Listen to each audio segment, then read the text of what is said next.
¿Dónde está el Cordero? Juan, el evangelista, va a promover la fe en Jesús en todo su evangelio. Va a promover a que crean que este es el Hijo de Dios. Mucha atención, voy a dar mucha información, pero sencilla. Va a ser simple. Cuando Juan el Bautista tuvo que hacer esto de que muchas personas no lo pueden llegar a comprender, pero está en la Biblia.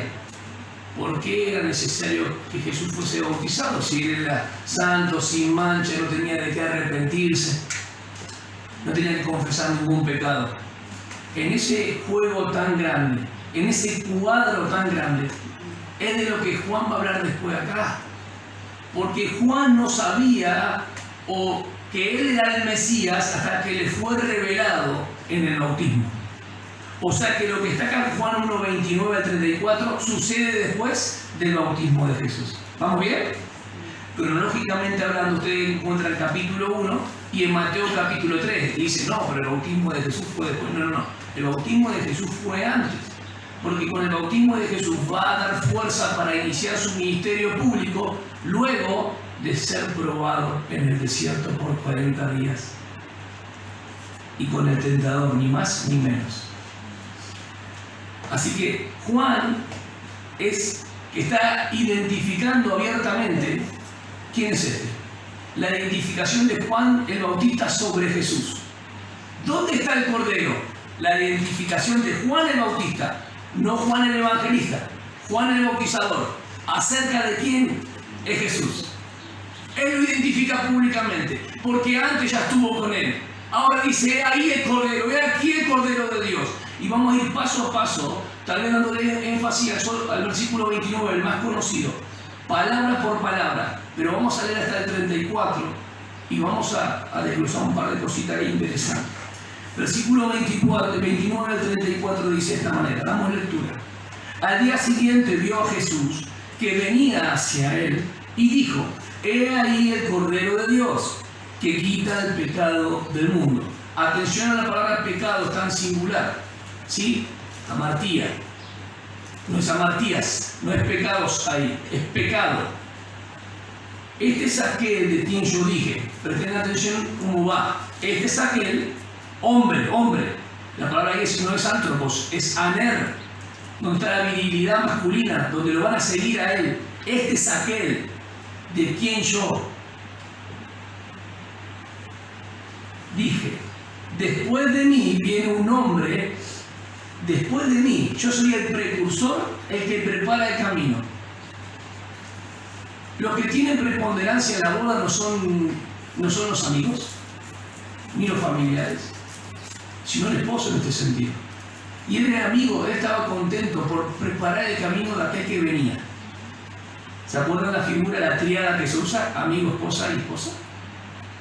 Presten atención porque Juan va a decir que solamente él prepara el camino. Miren lo que hace él, señala. Si yo coloco una flecha y cualquier elemento, ¿sí? La flecha no es la que tiene la importancia. La flecha es el indicador, lo que señala lo que está delante. Como testigo, martureo, hoy Betty habló de testigo, martureo, en una parte dijo porque sus corazones estaban engrosados. Esa palabra engrosados cuando hay un callo, insensible. Él estaba haciendo ver que este es el Cordero. Y la gente miraba por su apariencia cuando lo vieron a Jesús. Juan no sé cuánta revelación tenía de quién realmente era el Señor en el sentido del Cordero de Dios. Porque los judíos esperaban un libertador político, así, simple y sencillamente. Posiblemente de Deuteronomio 18:15, cuando Moisés dice, Dios levantará entre medio de sus hermanos a alguien igual a mí, y a él oiréis, esperaban a un libertador, ¿se entiende? Este es el Cordero, este es el profeta, el Mesías. Y quiero explicar esto. Cuando hablamos de Mesías significa ungido, en hebreo, Mashiach, y en griego es Cristo. Pero el ungido no implica deidad. Vamos de vuelta. El ungido no implica deidad. Pero cuando él dice, este es el Cordero de Dios, es igual a Dios. ¿Lo entendieron? Es un título que se asocia totalmente a la deidad. Y esto es interesante. Y yo no le conocía, pero para que él fuera manifestado a Israel. Primer punto, Juan vino para que sea manifestado a Israel. Por esto yo vine bautizando en agua. Juan dio también testimonio diciendo: he visto al Espíritu que descendía del cielo como paloma y se posó sobre él. Es el único de los evangelistas que vio al Espíritu. Los otros oyeron la voz. Es el único que lo vio. Como paloma y se posó sobre él. Y yo no le conocía, pero el que me envió a bautizar en agua me dijo: aquel sobre quien veas al Espíritu descender, ¿se dan cuenta? Está haciendo alusión al bautismo en las aguas. Aquel sobre quien veas al Espíritu descender y posarse sobre él, este es el que bautiza en el Espíritu Santo. Y yo le he visto y he dado testimonio de que este es el Hijo de Dios. ¡Qué palabra! Tantas veces trinidad, ¿no? Las Biblias están marcadas con esto. Vamos a hablar un poco. ¿Quién es el Cordero? Primero, Juan va a manifestar o identificar públicamente, de manera abierta, que este es el Cordero. Es el Cordero de Dios. Y segundo punto, que él bautizará con Espíritu Santo. Juan venía haciendo un bautismo que en forma negativa representaba la limpieza y purificación. No puedo entrar en detalle ahora, pero Jesús, ¿de qué tenía que limpiarse? ¿De qué tenía que purificarse? Vamos a ese versículo. Vamos a Mateo para que se cumpla toda justicia. Mateo capítulo 3, del 11 al 17. Me apasiona eso que la gente dice: ¡qué enigma! A mí es lo que más me gusta. No hay ninguna contradicción en la Escritura. Aparentes paradojas.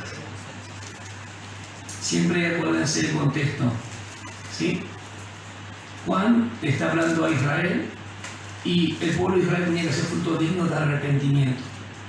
Y el involucrarse en el bautismo de Juan externamente estaba implicando una humillación en el corazón. No es como nosotros que decimos algo y nuestro corazón no está en acuerdo. No, un fariseo, un escriba y cualquier judío que esperaba al Mesías tenía que aceptar el mensaje de Juan. Y si no aceptaba el mensaje de Juan, no se iba a bautizar, así de simple.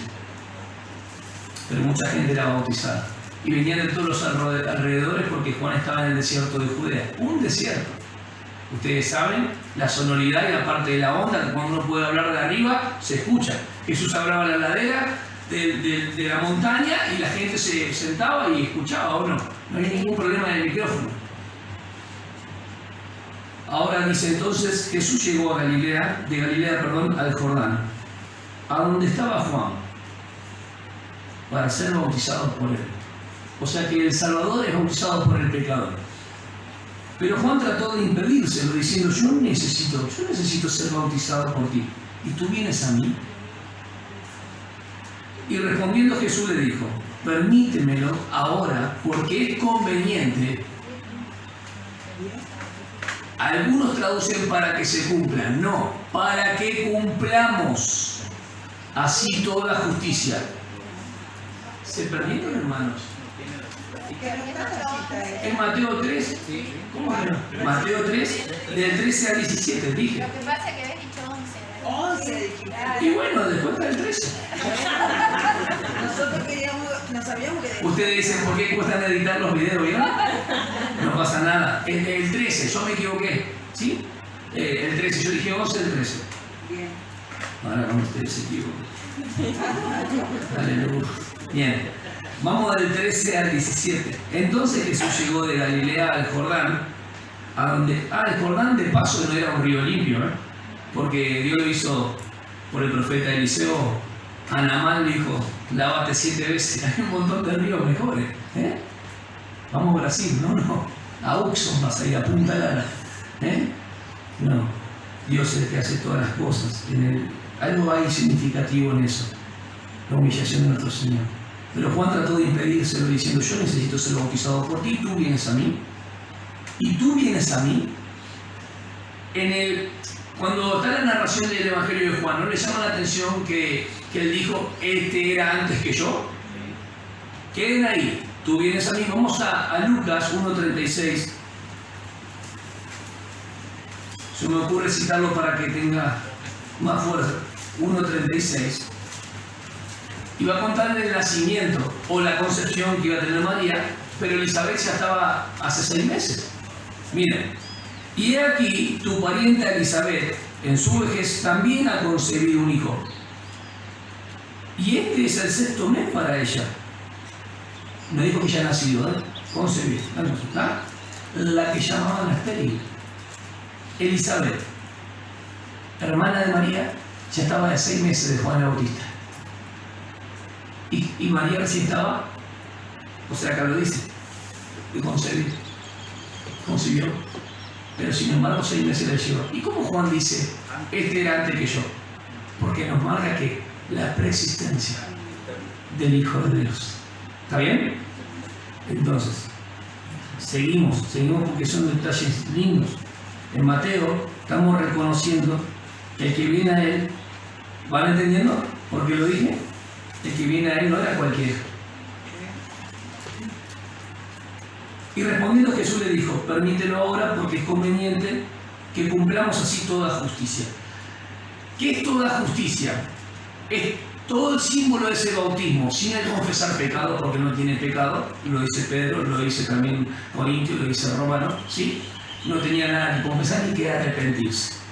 Para que cumplamos toda justicia, porque eso era símbolo de lo que iba a suceder más adelante en la cruz. Su muerte, sepultura y resurrección. ¿Lo entendieron? El bautismo de Juan era para arrepentimiento hacia el pueblo de Israel. Pero Jesús después tenía un bautismo por el cual ser bautizado. Y en el bautismo de la cruz es efectivo lo que se realiza en su muerte, sepultura y resurrección. Y el bautismo que hace con Juan es un bautismo simbólico. Vamos de vuelta.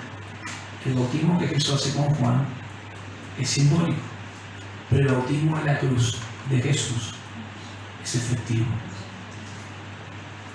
¿Está bien? Porque Él no tiene pecado acá. Pero el bautismo de Juan se identifica simbólicamente con los pecadores. Pero el bautismo en la cruz es un hecho. Él se hizo pecado. ¿Lo entendieron? Eso es muy importante para que cumplamos toda justicia. ¿Y cuál es que cumplamos toda justicia? A través de la muerte, sepultura y resurrección. Él iba a dar vida. Les pregunto, ¿Dios puede morir? ¿Por qué dudan? No, Dios no puede morir. Entonces, ¿por qué Él se hizo carne? Para hacer una obra de salvación. La condición divina, humana, hace que Él. Por eso Juan dice, y el verbo era Dios. Pero el logos, el verbo se hizo. Entonces Juan dice lo que era y lo que llegó a ser. ¿Por qué llegó a ser carne? Para salvar a los pecadores y morir. Y dar su vida. ¿Van entendiendo? Ahora, Dios no puede morir. Vamos a Timoteo 1:17 primera. Vamos a 1 Timoteo 6:16 y 2 Timoteo 1:10. Todo Timoteo, así nadie dice, está muy lejos. Cerquita. 1 Timoteo, una carta pastoral, el amado Timoteo. Versículo 17 dice de esta manera. Capítulo 1. 1 Timoteo. Por tanto, al Rey eterno, inmortal, invisible, único Dios, a Él sea la gloria, el honor y gloria, honra, honor y gloria por los siglos de los siglos. Amén. Al inmortal, al Dios invisible. 1 Timoteo 6:16. Al único, o el único puede ser, ahí mejor, el único que tiene inmortalidad y habita en luz inaccesible, a quien ningún hombre ha visto ni puede ver. Y el Logo se hizo. Amén. Y habitó entre nosotros y vimos su. Porque a Dios nadie lo puede ver, pero Dios se hizo visible. A Él sea la honra, el dominio eterno. Amén. Dios no puede morir. Entonces Dios se hizo hombre para dar no solamente el lenguaje humano, sino que con su muerte abolir o desactivar la muerte. 2 Timoteo 1:10. Vamos a leer el 1:9, que es la fuerza de la salvación. 2 Timoteo 1:9 y 10. Quien nos ha salvado y nos ha llamado con un llamamiento santo, no según nuestras obras, es un acto de Dios, sino según su propósito Y según la gracia que nos fue dada en Cristo Jesús, escuchen, desde antes de la eternidad. Y anoten, porque esto es algo que tengo para leerlo bien, si sale, si lo está dando vuelta en la cabeza. Miqueas 5:2. Y desde la eternidad y desde el principio son sus orígenes de la deidad de Jesús. ¿Sí? Si Dios no da vida, quiero hablar sobre el hombre, el pecado. ¿Sí? La cruz. 3 cosas importantes para poder entender. 4 tal vez. Y Cristo. Y que ahora ha sido manifestado. Se manifestó. ¿Cuándo? Cuando Él se hizo carne. Por la aparición de nuestro Salvador, Cristo Jesús. Quien abolió la muerte y sacó a luz la vida y la inmortalidad. El Dios inmortal se hizo mortal por un tiempo para sacar a luz la vida y la inmortalidad y que estemos para siempre con nuestro Señor Jesús. ¿Dónde está el Cordero? He aquí el Cordero de Dios. Cuando vamos a Juan, de vuelta hermanos, no se cansen. Vamos a leerlo de vuelta. Dice, al día siguiente vio a Jesús que venía hacia él. ¿Ya Juan lo había visto a Jesús? En el bautismo. Esa confirmación es para que Juan, lo que Dios le reveló a él, después pueda decir quién es el Cordero de Dios. Si no, jamás lo hubiese dicho Juan el Bautista. El sentido que Juan tenía no era un sentido amplio, sino un libertador político o una liberación como el Cordero, que era la liberación de Israel. Pero cuando le reveló Dios, él dice el Cordero de Dios. No puedo saber acá en el texto cuánto de lo que él sabía el significado de esa redención universal y espiritual. El alcance, eso Juan no lo sabría, pero sí sabía que es el Cordero de Dios. Porque después tuvo dudas Juan cuando estaba encarcelado. ¿Es esto o tenemos que esperar a otro? Acuérdense que el Mesías no implica deidad, pero este es el Cordero de Dios. Así que vamos a ir en detalle. He aquí el Cordero de Dios. Primero, el título Cordero de Dios presentaba a Jesús como el Cordero que Dios había provisto como sacrificio sustituto por los pecados de la gente.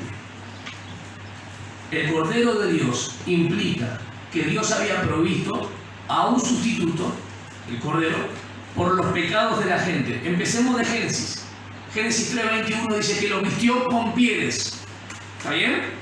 Génesis 4:4. Abel presentó una ofrenda agradable a Dios y Dios miró su corazón y su ofrenda, porque la ofrenda era por el pecado.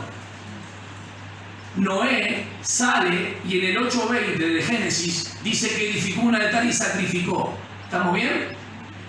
Vamos un poco más adelante. Éxodo, el Cordero Pascual, el Cordero de la Liberación. Éxodo capítulo 12, del 3 al 17. ¿Cuándo tenía que seleccionar el Cordero? Perfecto, el día se arrancó con la Pascua así, el día 10. El 14 tenía que ser sacrificado entre las 2 tardes. ¿Y cómo debía comerse? Pero el versículo 21 al 23 es muy interesante lo que le tienen que recordar a los hijos. Esto fue lo que aconteció. Todos los sacrificios apuntaban hacia el único y perfecto sacrificio. ¿Dónde está el Cordero?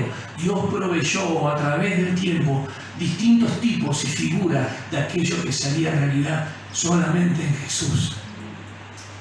Vamos a Levítico, todos los sacrificios de Levítico, por todos los pecados, aún por el de ignorancia. Vamos al holocausto, que era una ofrenda totalmente quemada, donde ningún levita y sacerdote participaba de nada. Vamos a Levítico 16, los 2 corderos donde uno entraba y moría, era degollado, y al otro se le ponía las manos, porque se transferían los pecados simbólicamente y eran llevados lejos al desierto. Volvemos a Juan.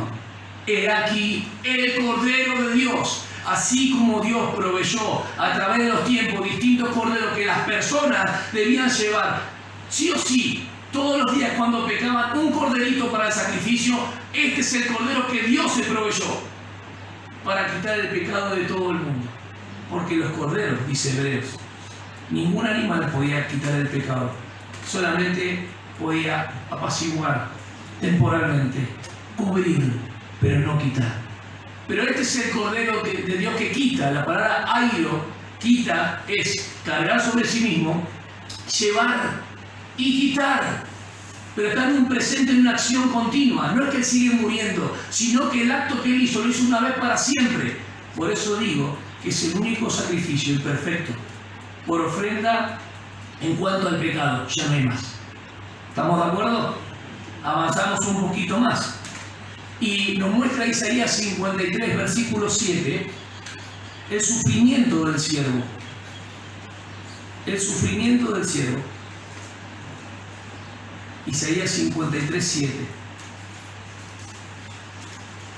Esta referencia que tenía Israel sobre el siervo sufriente. Ellos no contemplaban a un Mesías sufriente. Acuérdense, y el que sufre, Dios hecho carne, pero Él tuvo que ser semejante en todo su hermano, dice Hebreos 2. 53:7 dice de esta manera: fue oprimido y afligido, pero no abrió su boca, como cordero que es llevado al matadero, y como oveja que ante sus trasquiladores permanece muda. De esta manera el cordero que es trasquilado, según Isaías, es un tipo perfecto del antitipo que es la realidad de Cristo Jesús. Y Pedro lo utiliza. O sea que el cordero tenía un significado. El cordero de Dios presentaba a Jesús como los corderos que Dios había provisto como sacrificio de los pecados por la gente. Isaías 53, 7. Pero está Isaías 53, versículo 10, que lo anoté a propósito. Y el 12, que es interesante.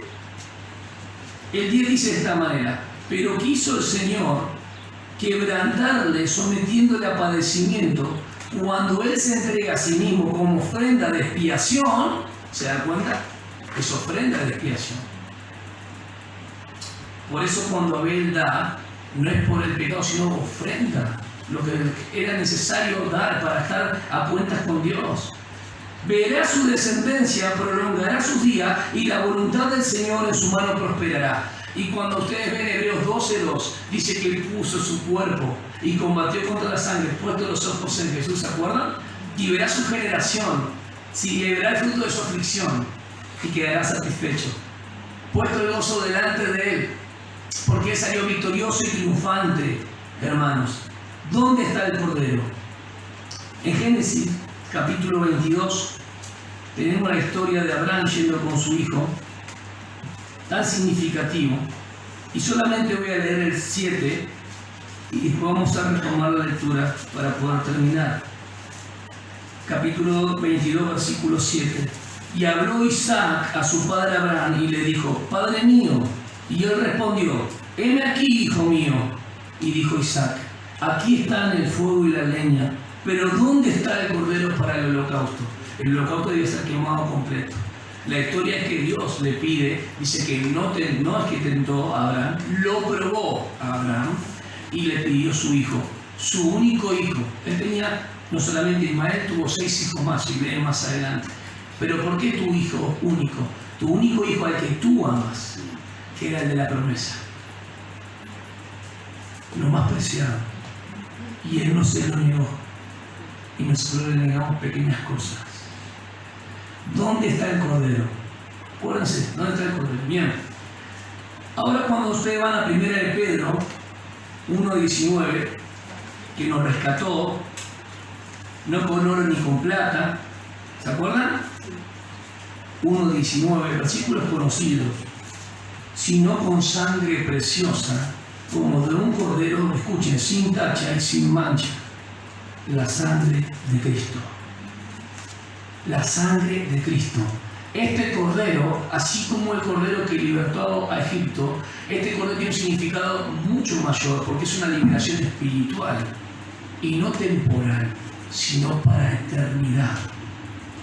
No para cubrir, sino para quitar. No algo temporal, sino algo que permanece.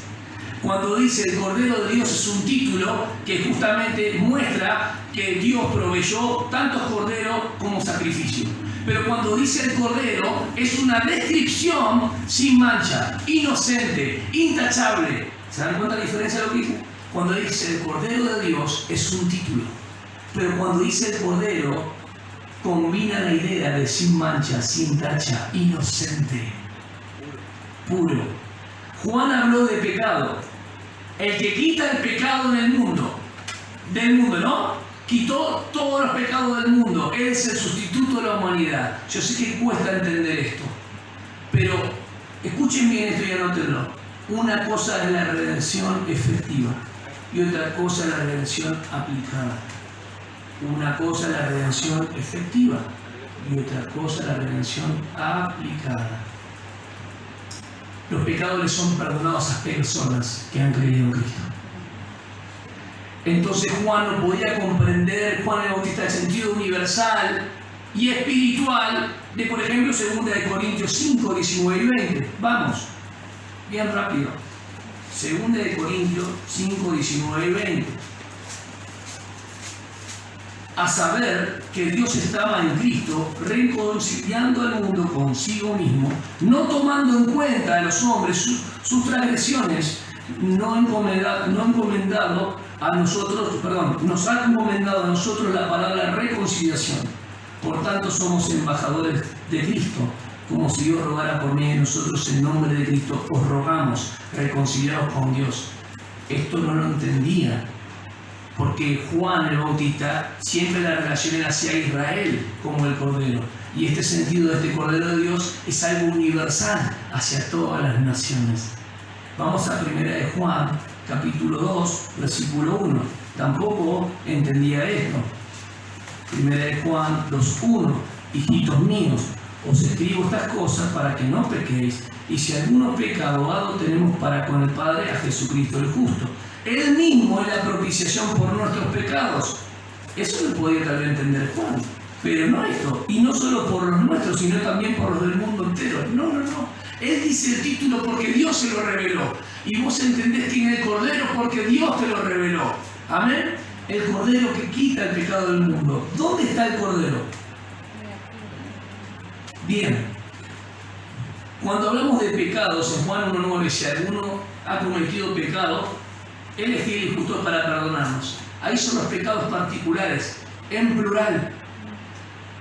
Pero Él quita el pecado del mundo, está hablando del pecado, Él como Cordero sustitutorio, una expiación de quitar el pecado del mundo para poder ahora ir y reconciliar. Juan el Bautista no creo que haya entendido el alcance espiritual y físico del ministerio de Jesús. La base para que Juan el Bautista identifique a Jesús como el Hijo de Dios está en Mateo 3, del 11 al 17, el bautismo que ya leímos. Para que cumplamos toda justicia, que era su muerte, sepultura y resurrección. En el bautismo de Juan se identificó simbólicamente. En el bautismo de la cruz, vamos a leer Lucas 12:50, no hubo escapatoria. En el otro salió del agua, en el otro entró a las profundidades para rescatarnos.